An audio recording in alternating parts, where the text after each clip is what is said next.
Vamos lá, gente, continuando aqui. Então, em relação ao furto, só pode ser objeto do crime de furto coisa ou bem alheio móvel. Os bens ou coisas imóveis não são suscetíveis do crime de furto. É impossível, então, a caracterização do crime de furto se o bem subtraído for imóvel, beleza? Vamos lá, continuando aqui. A gente falou que também podem ser objeto do crime de furto os bens chamados de semoventes. O que são os bens semoventes? São aqueles bens que têm movimento próprio. Exemplo, furto de animais. E até queria falar para vocês, existe um nome específico para o furto de gado, tá? Para furto de gado, furto, né, de bois, vacas e até mesmo de outros animais semoventes, que é o chamado abigeato.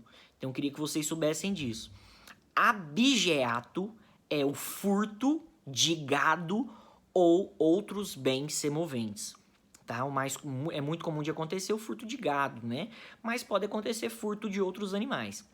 Então, quando existir o furto de gado, tá? Furto de gado ou furto de outros bens que sejam semoventes, esse furto, né, esse caso vai ser caracterizado como crime de furto e o nome que a doutrina dá é chamado de abigeato. Então, abigeato é o furto de bens semoventes, tá? Especificamente ali furto de gado. Bacana? Então vamos lá. Outra coisa, gente. Existem alguns bens que eles não podem ser furtados. Existem alguns bens que não são suscetíveis ao crime de furto. Exemplo, o que não pode ser furtado? Coisas comuns. Coisas comuns ou bens comuns, as pessoas não podem ser furtados. Exemplo, um furto de um rio, tá? Um furto de uma praça. Nesse caso não há crime de furto, porque a gente sabe que são bens de uso comum, né? A praça, a água, né? A água eu falo, né? Um rio, um furto, por exemplo, de um areia da praia. Nesse caso não há que se falar em furto, porque são coisas comuns a todas as pessoas, são bens de uso comum, né? Então não pertencem a uma pessoa específica. Então coisas comuns, né? De uso comum do povo não podem ser furtadas, a não ser que sejam destacados, né, da coisa principal. Exemplo, uma água encanada e você subtrai aquela água. Aí sim, aí nesse caso sim. Né? Ou por exemplo, gás encanado, você vai subtrai, furta ali o gás. Nesse caso sim é furto, porque nesse caso tá encanado, né? Nesse caso tá canalizado, ou seja, não é comum a todas as pessoas, é de uma pessoa específica. Então se for destacado sim, mas coisas comuns, bens comuns às pessoas, né? Rios, mares, praças, oceanos, ruas, nesse caso não há que se falar em furto, porque não são da propriedade de uma pessoa, pertence a todas as pessoas, são coisas comuns. Outra coisa, não podem ser objeto do crime de furto coisas que não pertencem a ninguém, que são chamados resnúlios, tá?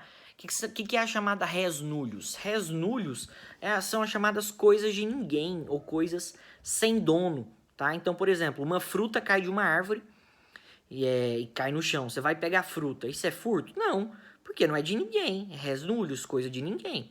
Beleza? Outra coisa. Também não podem ser objeto do crime de furto as coisas abandonadas, que são chamadas de res derrelicta. O que é res derrelicta? É a coisa abandonada.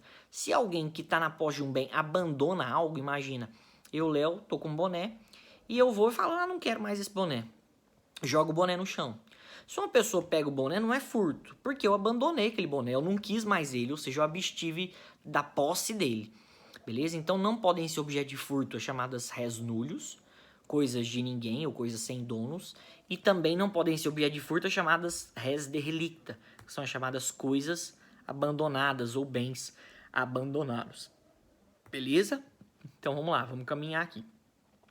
No crime de furto é necessário que haja dolo, né? O crime de furto ele só acontece de maneira dolosa, com a intenção do agente, não existe furto culposo. Agora, além do dolo, tá? Além do dolo, o ânimo subjetivo do agente, é necessário que haja um dolo específico do agente. Qual que é o dolo específico do agente no crime de furto? É que o agente queira realizar o assenhoramento definitivo daquele bem. No crime de furto, o agente que furta ou subtrai determinada coisa ali imóvel, ele tem que, no momento, né, ele tem que, quando ele vai furtar aquele bem, Ele tem que querer que aquele bem definitivamente fique com ele.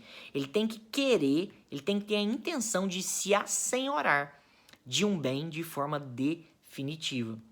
Esse é o dolo específico do crime de furto, chamado pela doutrina de animus rem sibi habendi.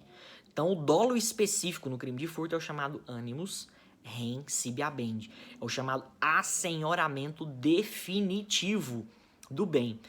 O sujeito ativo do crime de furto, a intenção dele ao subtrair, ao furtar um bem, tem que ser querer ficar com aquele bem de forma definitiva para sempre. O que a gente pode concluir isso?